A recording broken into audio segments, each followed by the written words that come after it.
ओम नमः शिवाय। नमस्कार दोस्तों, आप सभी का स्वागत है हमारे यूट्यूब चैनल पावरफुल हिंदू धर्म में। आज हम आप सभी को शिव महापुराण में विद्येश्वर संहिता में कथा अध्याय 4 का रसपान कराएंगे, जिसमें वर्णन है सदाचार, संध्या वंदन, प्रणव, गायत्री जाप एवं अग्निहोत्र की विधि तथा महिमा। ऋषियों ने कहा, हे सूत जी, आप हमें वह सदाचार सुनाइए जिससे विद्वान पुरुष पूर्ण लोकों पर विजय पाता है। स्वर्ग प्रदान करने वाला धर्ममय तथा नरक कष्ट देने वाला अधर्ममय अत्याचार का वर्णन कीजिए। सूत जी बोले कि सदाचार का पालन करने वाला मनुष्य ही ब्राह्मण कहलाने का अधिकारी है। वेदों को अनुसार आचार का पालन करने वाले एवं वेद के अभ्यासी ब्राह्मण को विप्र कहते हैं। सदाचार, वेदाचार तथा विद्या गुणों से युक्त होने पर उसे द्विज कहते हैं। वेदों को कम आचार तथा कम अध्ययन करने वाले एवं राजा के पुरोहित अथवा सेवक ब्राह्मण को क्षत्रिय ब्राह्मण कहते हैं। वो ब्राह्मण कृषि या वाणिज्य कर्म करने वाले हैं तथा ब्राह्मणोचित आचार का भी पालन करता है, वह वैश्य ब्राह्मण है तथा स्वयं खेत जोतने वाला शूद्र ब्राह्मण कहलाता है। जो दूसरे के दोष देखने वाला तथा परद्रोही है उसे चंडाल द्विज कहते हैं। क्षत्रिय में जो पृथ्वी का पालन करता है वह राजा है तथा अन्य मनुष्य राजो तत्वहीन क्षत्रिय माने जाते हैं।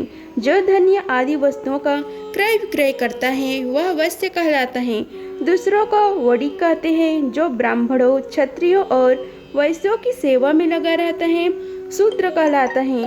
जो शूद्र हल जोतता है उसे वृषल समझना चाहिए। इन सभी वर्णों की मनुष्य को चाहिए कि वे ब्रह्म मुहूर्त में उठकर पूर्व की ओर मुख करके देवताओं का, धर्म का, अर्थ का, उसकी प्राप्ति के लिए उठाए जाने वाले क्लेशों का तथा आय और व्यय का चिंतन करें।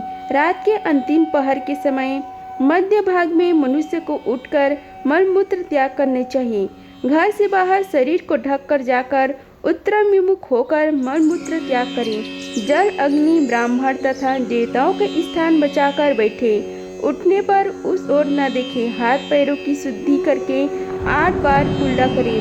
किसी वृक्ष के पत्ते से दातुन करें। दातुन करते समय तर्जनी अंगुली का उपयोग नहीं करें। तदंतर जल संबंधी देवताओं को नमस्कार कर मंत्र पाठ करते हुए जलाशय में स्नान करें। कंठ तक या कमर तक पानी में खड़े होने की शक्ति न हो तो घुटने तक जल में खड़े होकर ऊपर जल छिड़क कर मंत्र उच्चारण करते हुए स्नान का तर्पण करें। इसके उपरांत वस्त्र धारण कर उत्तरीय भी धारण करें। नदी अथवा तीर्थ में स्नान करने पर उतरे हुए वस्त्र वहां न धोएं। उसे किसी कुएं, बावड़ी अथवा घर ले जाकर धोएं।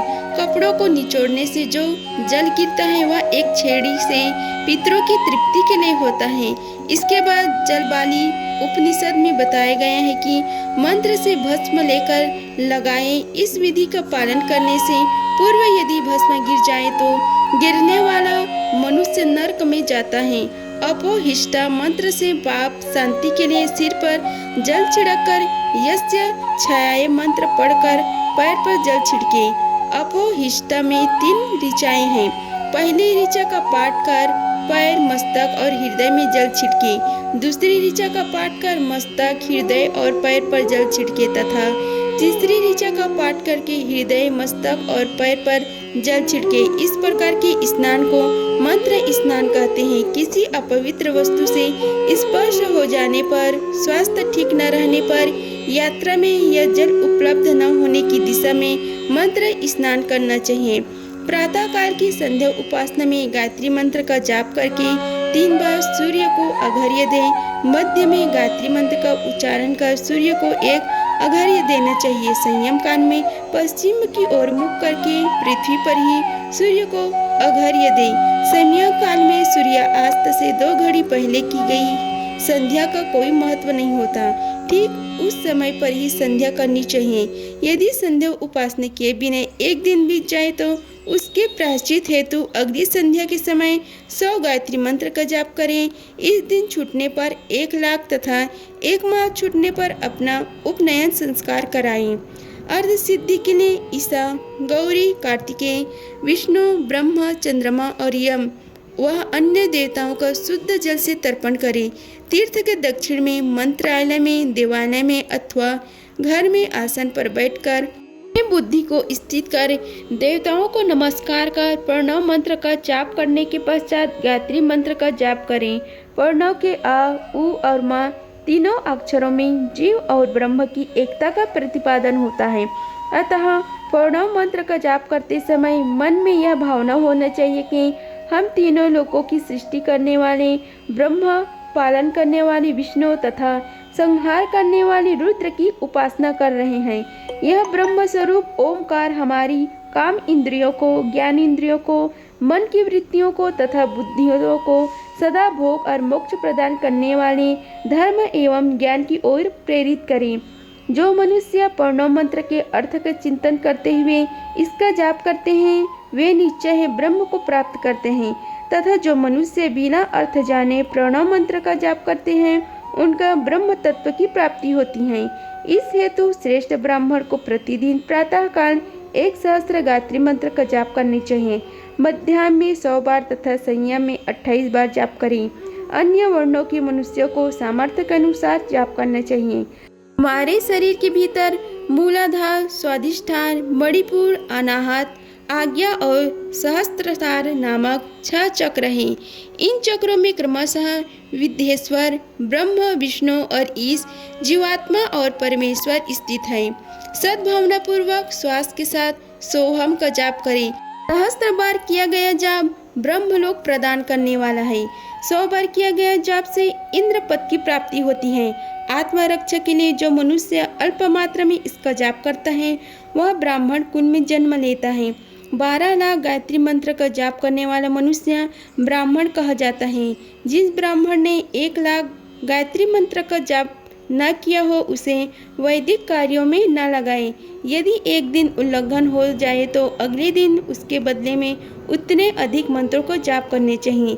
ऐसा करने से दोषों की शांति होती है, धर्म से अर्थ की प्राप्ति होती है, अर्थ से भोग सुलभ होता है और भोग से वैराग्य की संभावना होती है। धर्मपूर्वक उपार्जित धन से भोग प्राप्त होता है, उससे भोगों के प्रति आसक्ति उत्पन्न होती है। मनुष्य धर्म से धन पाता है एवं तपस्याओं से दिव्य रूप प्राप्त करता है। कामनाओं का त्याग करके अंतःकरण की शुद्धि होती है, उस शुद्धि से ज्ञान का उदय होता है। सतयुग में तप को तथा कलयुग में दान को धर्म का अच्छा साधन माना गया है। सतयुग में ध्यान से, त्रेता में तपस्या से और द्वापर में यज्ञ करने से ज्ञान की सिद्धि होती है, परंतु कलयुग में प्रतिमा की पूजा से ज्ञान लाभ होता है। अधर्म हिंसात्मक और दुख देने वाला है। धर्म से सुख वह अभियुत की प्राप्ति होती है, दुराचार से दुख तथा सदाचार से सुख मिलता है। अतः भोग और मोक्ष की सिद्धि के लिए धर्म को उपार्जन करना चाहिए। किसी ब्राह्मण को 100 वर्ष की जीवन निर्वाह करने की सामग्री देने पर ही ब्रह्मलोक की प्राप्ति होती है। 1 सहस्त्र चंद्रायण व्रत का अनुष्ठान ब्रह्मलोक दायक माना जाता है। दान देने वाला पुरुष जिस देवता को सामने रखकर दान करता है, अर्थात जिस देवता को वह दान द्वारा प्रसन्न करना चाहता है, उसी देवता का लोक उसे प्राप्त होता है। धनहीन पुरुष से तपस्या कर अक्षय सुख को प्राप्त कर सकते हैं। ब्राह्मण को धन ग्रहण कर तथा यज्ञ करके धन का अर्जन करना चाहिए। क्षत्रिय बाहुबल से तथा वैश्य कृषि एवं गोरक्षा से धन को उपार्जन करें। इस प्रकार न्याय से उपार्जित धन को दान करने से दाता को ज्ञान की सिद्धि प्राप्त होती है एवं ज्ञान से ही मोक्ष की प्राप्ति सुलभ होती है। गृहस्थ मनुष्य को धन, धान्य आदि सभी वस्तुओं का दान करनी चाहिए। जिसके अन्न को खाकर मनुष्य तथा श्रवण तथा सत्कर्म का पालन करता हो तो उसका आधा फल दाता को मिलता है। दान देने वाला मनुष्य को दान प्राप्त वस्तु का दान तथा तपस्या द्वारा पाप की शुद्धि करनी चाहिए। उसे अपने धन के 3 भाग करने चाहिए, एक धर्म के लिए, दूसरे वृद्धि के लिए एवं तीसरा उपभोग के लिए। धर्म के लिए रखे धन से नित्य नैमित्तिक और इच्छित कार्य करें। वृद्धि के लिए रखे धन से ऐसा व्यवहार करें जिससे धन की प्राप्ति हो तथा उपभोग के धन से पवित्र भोगों भोगे। खेती से प्राप्त धन का 10वां भाग दान कर दे, इससे पाप की शुद्धि होती है। शुद्धि के लिए किए गए व्यापार से प्राप्त धन का 6ठा भाग दान देना चाहिए। भगवान को चाहिए कि वह दूसरों के दोषों को बखान न करे। ब्राह्मण भी दोषवश दूसरों के सुने या देखे हुए छिद्र को कभी प्रकट न करे। विद्वान पुरुष ऐसी बात न कहे जो समस्त प्राणियों के हृदय में रोष पैदा करने वाली हो। दोनों संध्या के समय अग्नि को विधि पूर्वक दी हुई आहुति से संतुष्ट करें। चावल, धान्य, घी, फल, कंद तथा हवस्य के द्वारा स्थली पाक बनाए तथा यथोचित रीति से सूर्य और अग्नि को अर्पित करें। यदि दोनों समय अग्निहोत्र करने में असमर्थ हो तो संध्या के समय आप जप और सूर्य की वंदना कर लें। आत्मज्ञान की इच्छा रखने वाले तथा धनी पुरुषों को इस प्रकार उपासना करनी चाहिए। जो मनुष्य सदा ब्रह्म यज्ञ करते हैं, देवताओं की पूजा, अग्नि पूजा और गुरु पूजा प्राप्ति करते हैं तथा ब्राह्मणों को भोजन तथा दक्षिणा देते हैं, वे स्वर्गलोक के भागी होते हैं। अगर आप सभी को वीडियो अच्छी लगी होगी तो वीडियो को लाइक कीजिए, चैनल को सब्सक्राइब कीजिए और कमेंट बॉक्स में ओम नमः शिवाय लिखिए। धन्यवाद। मिलते हैं अगले वीडियो में, तब तक के लिए हर हर महादेव।